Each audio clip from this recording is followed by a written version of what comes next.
We look at a problem given as a car starts from rest and moves with uniform acceleration of 5 meter per second square. Here acceleration is given and it is traveled for 8 seconds.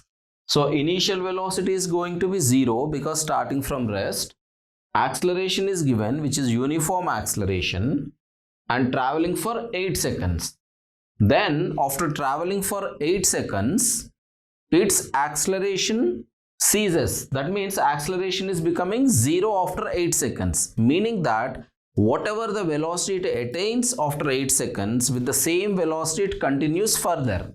That means it is continued for 12 seconds, he is asking.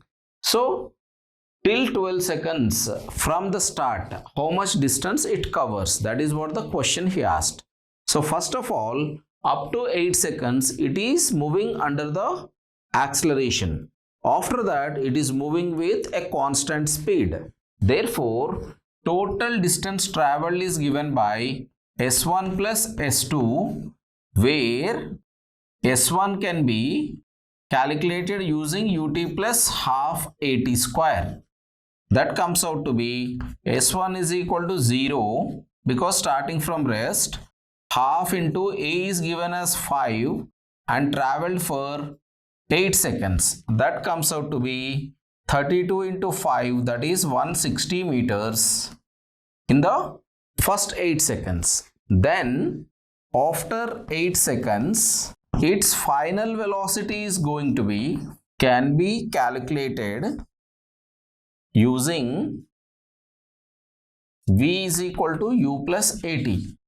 Therefore, its velocity is going to be 0 plus 5 into 8, that is 40 meters per second. That means after 8 seconds, it is attaining a final velocity of 40 meter per second. And in the next instant, S2 is the distance traveled with constant velocity.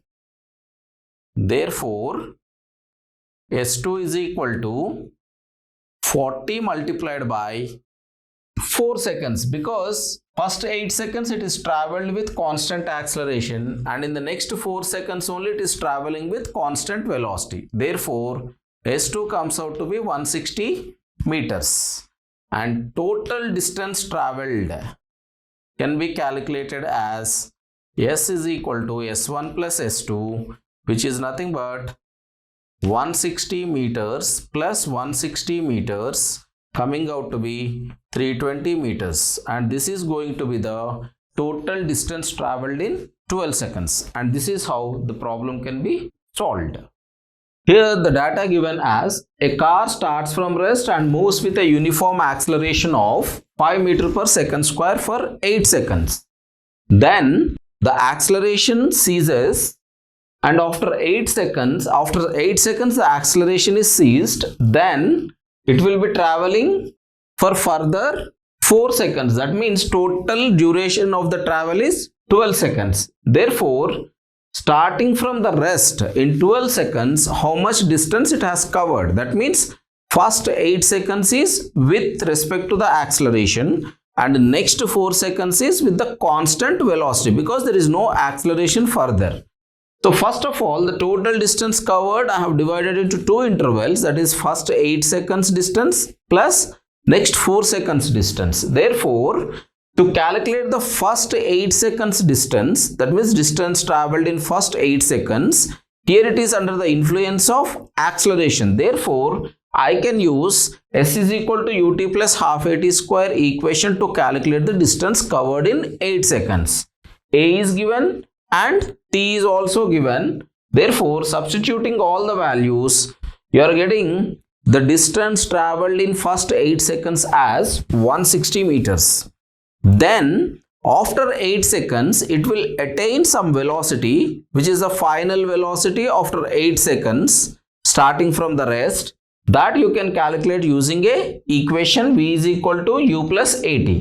Substituting the values, you are getting the final velocity as 40 meter per second. That means after 8 seconds of travel, it will acquire some final velocity and there won't be any acceleration further. That means it is moving with a constant velocity. So when it is moving with a constant velocity, the distance traveled can be given as S is equal to V into T, constant velocity multiplied by time. Therefore, the velocity is 40 meter per second and the time is the 4 seconds because total time is 12 seconds. So 8 seconds is under acceleration, 4 seconds with constant velocity. So 40 into 4 giving rise to 160 meters. So in first 8 seconds it traveled 160 meters and in the next 4 seconds also it is traveled 160 meters. The total distance traveled in 12 seconds can be given by the summation of these two distances, which is going to be the 320 meters. So this is going to be the final answer for this problem.